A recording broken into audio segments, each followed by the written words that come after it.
Welcome back to Disney with Dave's Daughters. Today we're going to share about one of our absolute favorite festivals, EPCOT's Flower and Garden Festival. The Flower and Garden Festival has been around since 1994.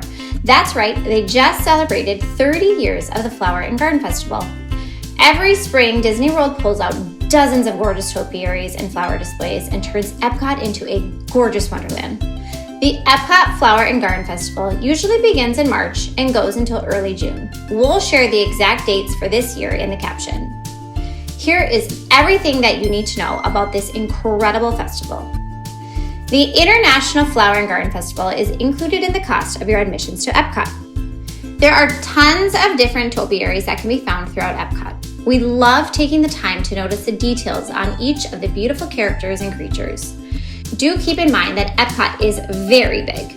You don't want to have to backtrack across the park to see a topiary that you missed.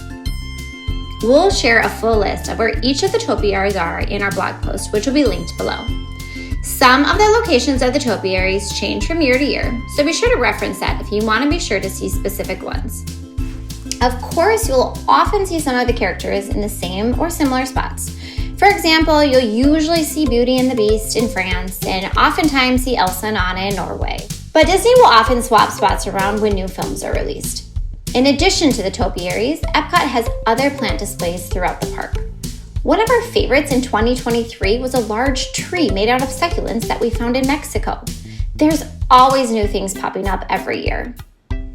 The topiaries might be the star of the Flower and Garden Festival, but the flowers themselves steal the show. EPCOT is always beautiful, but during this festival, it bursts into full bloom like never before.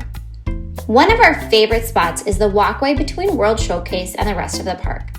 A peaceful lagoon is filled with colorful floating flower pots, something you'll only see during this time of year. And every 10 minutes, the monorail glides by overhead, creating a perfect reflection on the water. It's pure Disney magic. All right, it's time to share some fun facts about the Flower and Garden Festival that will be sure to wow your friends. Are you ready? Let's get after it. All right, starting off with the first one. Princess Tiana was one of the first topiaries to incorporate 3D printed elements, which allowed for even more detail and depth to be brought to the Disney characters. Do you want to know another 3D printed element? Maui's fishhook, which is actually one of the largest 3D printed elements so far that's included in EPCOT's Flower and Garden Festival. Did you know that it takes a full year and around 400 Walt Disney World horticulturists to prepare for the Flower and Garden Festival? Wow, that is a lot of time and a lot of people. But when you walk into EPCOT and experience the magic of the Flower and Garden Festival, you will fully understand why it takes that much time and that much manpower to create such beauty. In a typical year, there are around 30 million blooms, 240 floating planters, 700 gardens, around 100 Disney character topiaries, 30 flower towers, and more. We are so impressed by these numbers. Some of the key species and signature plants or trees have an understudy, just as we would in a theatrical play, that grows and thrives backstage until it is one day needed to take the grand stage in a theme park or resort. That's why you never see a dead or dying plant, especially in one of those key topiaries. All right, it's time to learn a bit more about the food, music, and kid events that you will find at EPCOT's Flower and Garden Festival. Let's start with the Garden Graze. Each year, there are delicious plant-based food offerings highlighted in the Festival Passport. The Festival Passport changes every single year, so it's even more exciting to attend year after year to see how it changes. After purchasing one of the items that included in the Festival Passport, you will receive a stamp in your passport. Once you've received 5 stamps, you can bring your Festival Passport to Pineapple Promenade and you'll receive a fun treat. Do you know much about the Garden Rocks concert series? EPCOT offers live concerts 3 times a day at the Garden Rocks concert series during this festival. These shows feature both local musicians as well as well-known acts.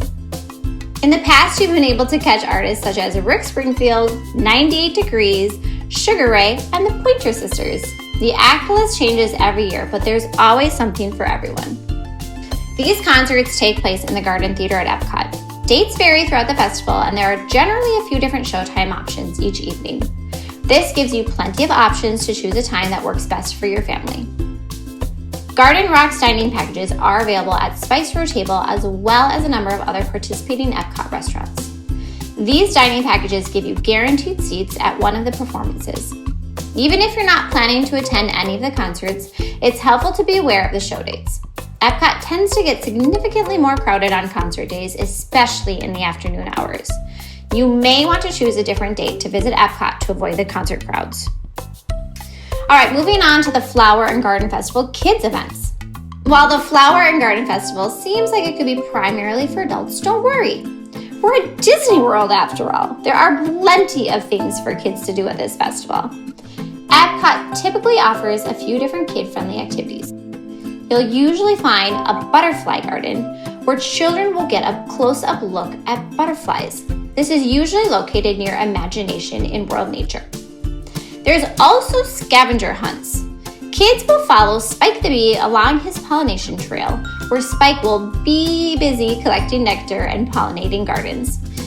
And of course, in true Disney fashion, there's always special merchandise to be purchased. Pop-up shops and markets can be found throughout the park.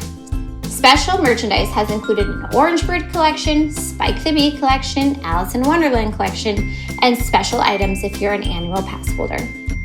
Every year, the special merchandise changes. You'll find special ears, pins, apparel, and home decor items that are only available for a limited time during this festival. You can find most of them at kiosks throughout EPCOT. We hope this was a helpful introduction to EPCOT's Flower and Garden Festival, and we hope that someday you'll get to experience it in real life. Be sure to like this video and subscribe to our channel so you don't miss any of the Disney fun. Cheers to the magic.